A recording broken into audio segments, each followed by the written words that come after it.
Hello friends, welcome back. Today we are going to learn more about the farm animals. Instead of reading a book, we'll see their picture and we will learn about them. So let's start it. There are two main groups of animals that live on the farm. There are animals with feather and animals with fur. Today we are going to learn about the feathered animals. This is a chicken. Click, click. A chicken has feathers. Sometimes they have white feathers.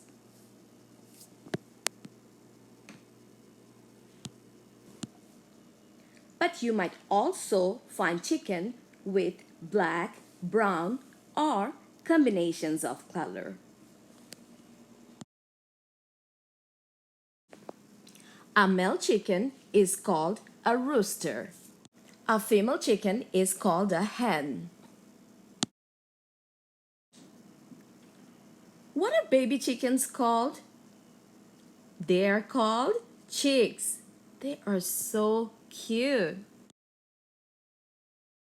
A very similar animal that lives on the farm pond is called the duck.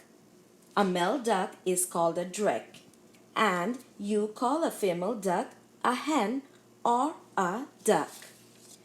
Baby ducks are called ducklings and they hatch from eggs.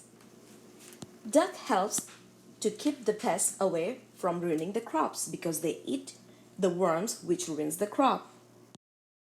An animal similar to the duck is goose. Honk honk.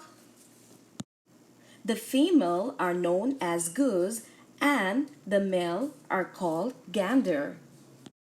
Baby geese are called goslings.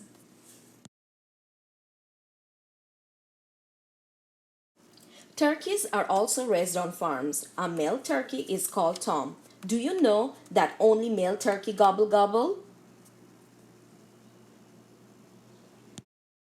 And a female turkey is called a hen. Baby turkeys are known as chicks and they also hatch from eggs. Today we have learned about the feathered animals that live on the farm. Let me know which feathered animal is your favorite. And I will meet you in the afternoon. So till then, take care. Bye bye.